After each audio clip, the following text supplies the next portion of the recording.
APJ Abdul Kalam, संपूर्ण अबुल पाकिर जैनुल आबदीन अब्दुल कलाम। जन्म 15 अक्टूबर 1931, रामेश्वरम, भारत। मृत्यु 27 जुलाई 2015, शिलांग।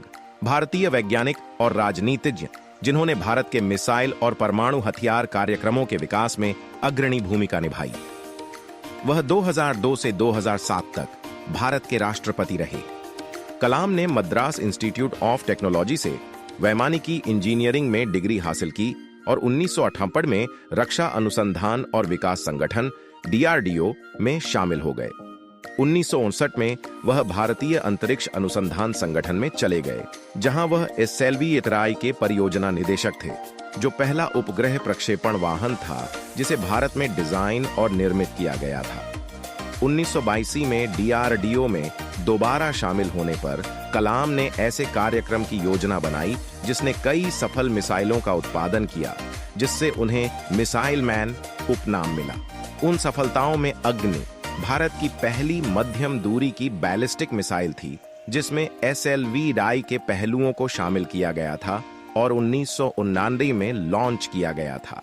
AP.J अब्दुल कलाम, संपूर्ण अबुल पाकिर जैनुल आबदीन अब्दुल कलाम। जन्म 15 अक्टूबर 1931, रामेश्वरम, भारत। मृत्यु 27 जुलाई 2015, शिलांग। भारतीय वैज्ञानिक और राजनीतिज्ञ जिन्होंने भारत के मिसाइल और परमाणु हथियार कार्यक्रमों के विकास में अग्रणी भूमिका निभाई। वह 2002 से 2007 तक भारत के राष्ट्रपति रहे। AP.J अब्दुल कलाम। सभी मीडिया देखें श्रेणी। इतिहास और समाज। जन्म 15 अक्टूबर 1931, रामेश्वरम, भारत। निधन 27 जुलाई 2015, आयु 83 वर्ष। शिलांग, भारत। शीर्षक कार्यालय राष्ट्रपति 2002-2007। भारत राजनीतिक संबद्धता राष्ट्रीय जनतांत्रिक गठबंधन। सभी संबंधित सामग्री देखें।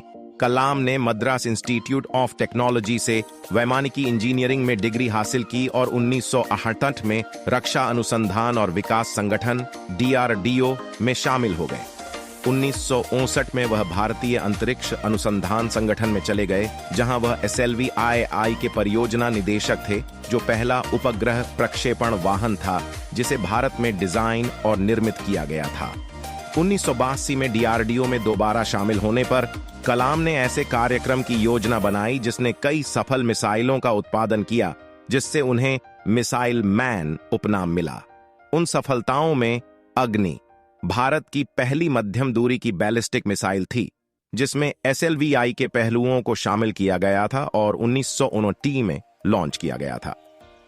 ब्रिटानिका प्रश्नोत्तरी। भारत प्रश्नोत्तरी का अन्वेषण करें। 1992 से 1996 तक कलाम रक्षा मंत्री के वैज्ञानिक सलाहकार थे और बाद में उन्होंने कैबिनेट मंत्री के पद के साथ सरकार के प्रमुख वैज्ञानिक सलाहकार 1999-2001 के रूप में कार्य किया। देश के 1978 के परमाणु हथियार परीक्षणों में उनकी प्रमुख भूमिका ने भारत को एक परमाणु शक्ति के रूप में मजबूत किया और कलाम को एक राष्ट्रीय नायक के रूप में स्थापित किया। हालांकि परीक्षणों ने अंतर्राष्ट्रीय समुदाय में बड़ी चिंता पैदा की। 1978 में कलाम ने टेक्नोलॉजी विजन 2020 नामक एक देशव्यापी योजना सामने रखी, जिसे उन्होंने 20 वर्षों में भारत को कम विकसित से विकसित समाज में बदलने के लिए एक रोड मैप के रूप में वर्णित किया।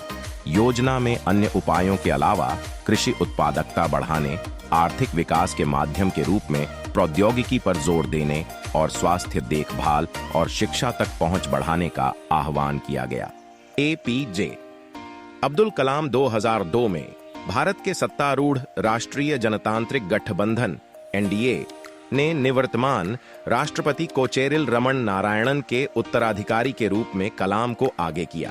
कलाम को मुस्लिम होने के बावजूद हिंदू राष्ट्रवादी हिंदुत्व NDA द्वारा नामांकित किया गया था और उनका कद और लोकप्रिय अपील ऐसी थी कि मुख्य विपक्षी दल भारतीय राष्ट्रीय कांग्रेस ने भी उनकी उम्मीदवारी का प्रस्ताव रखा था।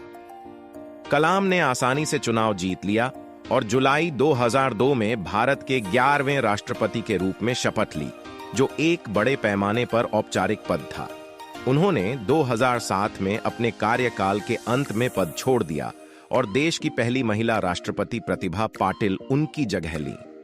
नागरिक जीवन में लौटने पर कलाम भारत को एक विकसित देश में बदलने के लिए विज्ञान और प्रौद्योगिकी का उपयोग करने के लिए प्रतिबद्ध रहे और कई विश्वविद्यालयों में व्याख्याता के रूप में कार्य किया। 27 जुलाई 2015 को वह भारतीय प्रबंधन संस्थान शिलांग में एक व्याख्यान देते समय गिर गए और उसके तुरंत बाद कार्डियक अरेस्ट से उन्हें मृत घोषित कर दिया गया।